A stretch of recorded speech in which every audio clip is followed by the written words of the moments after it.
This is indeed a book about God's love and God's steadfast faithfulness. A little book of 4 chapters that calls out to each one of us to be participants in God's work and God's ministry, just as these 2 faithful women. Would you pray with me? God of the women, God of the men, God of all who are called to serve you, each one of us, your children, each one of us filled with your love. God, help us be compassionate. Teach us to serve in your ways. Show us where we need to share your steadfast love. Amen. Joined at the hip, or attached at the hip, is an idiom or a saying of sorts that came about in the 1960s. The meaning of the word or the saying when it is used is trying to illustrate what it means for persons to be so intertwined with one another that they cannot be separated, that they are so enmeshed and involved with one another's lives that you cannot tear them apart. Naomi and Ruth were joined at the hip. They were joined at the hip through the devastation that has taken place in their lives. Devastation that leaves all of us at first and perhaps ongoing feeling the bitterness that Naomi expresses, feeling the disappointment, the devastation that disaster leaves behind. They're brokenhearted. They've lost their husbands. They're hungry. They're starving, basically, and in search of friendship, relationship, food, and healing. And they find it together in one another. Joined at the hip, going where each other will go, promising to be steadfast in love and care and kindness. The word in this particular passage that is used is God's hesed, God's loving kindness, which can also be translated as God's faithfulness and love in action. And it calls each one of us to participate in it as well. Their loss leaves them on the verge of hopelessness. And as Naomi decides to turn and go back and instructs her daughter-in-laws to stay with their people, Ruth says, "No way. I'm going with you. I've committed to you and your family to be with you, to stay with you." This is a courageous act, really, by both women. Courageous because, one, they are women living in a very difficult time. 2, they're foreigners, crisscrossing over in different foreign lands.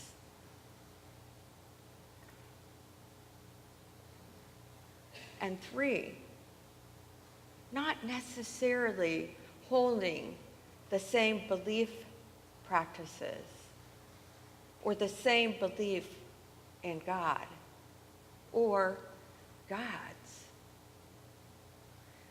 And 4, if we want to add insult to their injury, they have no male providers. No men, as the context would have them be a part of, to be successful, to have food, to find their place in society, and they are left to fend on their own. Listening to this story and reading through it several times, I was struck by their creativity, their imagination, their willingness to be open to each other once they were joined at the hip, to work together, to listen to one another, to make the necessary changes needed to survive. Next week, we will hear stories from our youth, stories from their trip in Puerto Rico, a trip that was truly amazing and very eye-opening to all that continues to be devastated there. 50,000 plus roofs still needing to be replaced. As you fly in over the land, you just see blue tarps lining the scenery. Electrical lines, cable lines of all sorts just hanging down throughout the city. Stop signs were not adhered to. Part of that was because stoplights were not working yet, and part of that is the Puerto Rican way. Some folks continue to be living on generators, providing their energy and their source of electricity and what they need. Others have given up and headed out and moved in with others or moved to another land to find a place where they can live and breathe and be provided for. I was struck by several things that touched me while we were there. Things that provided hope. Stories of courage. Stories of great imagination to survive what they are experiencing. I think I was most touched by the story of Lourdes Perez and her husband, Cesar. You see, years ago, even as a high school student at 17, Lourdes had a vision and a dream for the people of Puerto Rico. She could see that people were not being cared for well, that seniors, especially senior adults, did not have what they needed to survive, to have their bellies full, to live a comfortable life as an older person. She wanted something better for senior students who were able to work, who perhaps wanted to go on to college and needed funds. And so she went on to school and received her degree in the engineering, science of engineering and agriculture. I may have that a little bit wrong, but they go together. And in that, what she did was a lot of work and exploring and understanding of how to build a place where plants of all sorts of different types could be grown. Plants that folks could come in and harvest and be a part of, gleaning, to take home, to have food and be paid for their work. As I was supposed to be going up, getting my group of kids some water and refilling their bottles, she stopped me to tell this story. And as she was telling it and looking out around the farmland, tears welled up in her eyes. And so I have a few slides here. This is what their farm looked like in the beginning. wonderfully shaped. Inside, plants are being grown for harvest, coffee beans, peppers, all sorts of different vegetables and fruits. Go ahead to the next one. This is what it looks like. This is what it looked like before Maria hit in September of 2017.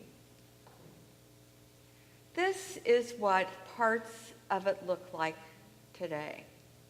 Those mangled up poles and wires are all over, and as more people come in and are moving them out, a huge pile of metal is growing up.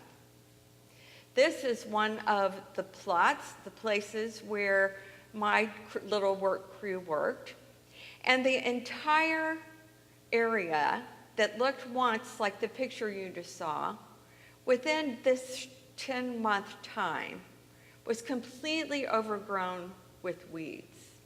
When we went down there, the man working with us said, we need all of that gone. You need to remove all of it. And I don't know if any of you have ever worked with viney weeds before, but they are so invasive and they just take over everything, and they're almost impossible to pull up. And the next one. And all of their water system, their irrigation for these potted gardens has been ripped apart. And the next one. And this was looking out over the countryside. The countryside where more of these little gardening houses and greenhouses were set up on behalf of the people there. And you could go to the next one. Is there a next one? Nope. Okay, we'll just stay right there. Thank you. And as she told her story with tears in her eyes, another person came over and said, you know, this is the first week that Lourdes has been able to come back. She has been so sad, so anxious, so bitter,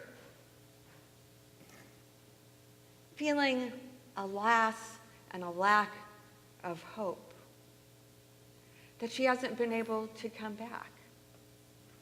Other people said, you know, it's when folks like you guys show up and come alongside us and work with us and demonstrate what God's love really is, that we begin to feel hope. That we have a sense that God is still with us, that God has not dealt bitterly with us. And we can continue rebuilding. That story and the story of Ruth and Naomi showed up all over the countryside. It was told over and over again, this wonderful illustration of what it means to come alongside one another, to be joined at the hip with your people, your God, with each other, to bring about redemption, to demonstrate what it means to be a Christian, to show Jesus' way and Jesus' love as God gave to each one of us. Another woman, a Naomi herself, sat with a group of us one evening and told us her story. Her story of living in Puerto Rico most of her life, leaving, getting her master's degree as an accountant, being married and then widowed, and finding herself in retirement, wondering, what should I do with my life now? Her home did not really face a whole lot of devastation. But she saw the needs of the community. She saw all the trees in her farmland torn down. But she still had her 48 chickens. She still had ability to grow fruit and vegetables. And she says, you know, they are beginning to call me the mayor of the town, of this little community here, because I've just round everybody up and made a way for each one of us to have food. We go and visit each other. We go to another person's house and make sure that their electricity and water is running, because it goes on and off, on and off. My neighbor comes over and brings me a bag of avocados from his avocado farm, and I share with him whatever I have.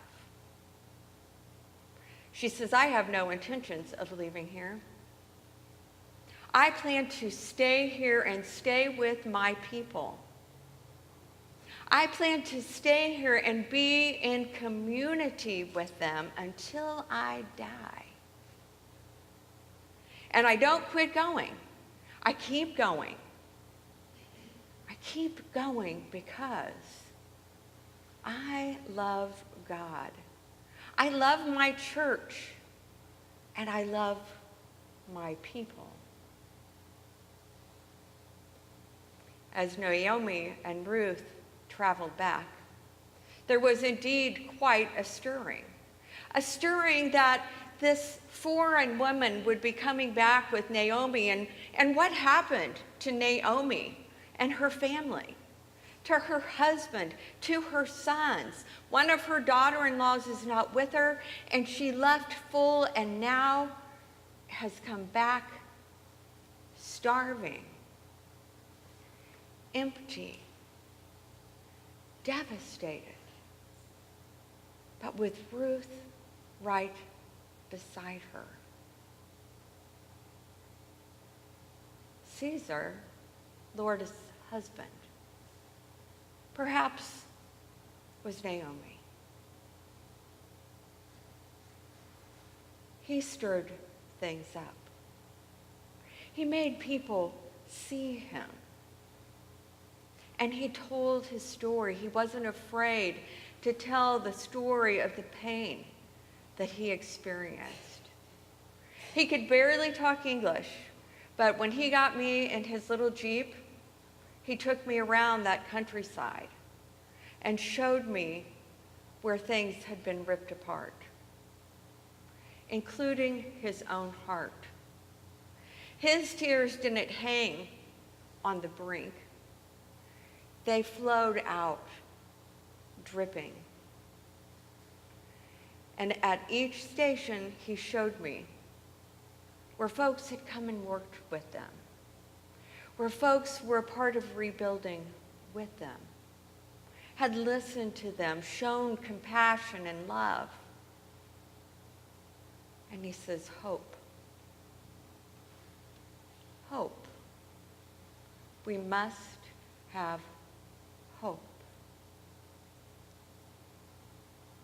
It is this example of Naomi and Ruth that we find ourselves called to as well. To be joined at the hip with others. To look around in our communities and our families, to see their brokenness, to see where their pain and their hurt is, to recognize where in our communities people do not have enough to eat, where people do not have money to pay their electrical bill, where folks are left in devastated properties that need repair and rebuilding and help. And we are to continue to look out at the world around us and do the same. God is joined at the hip with us.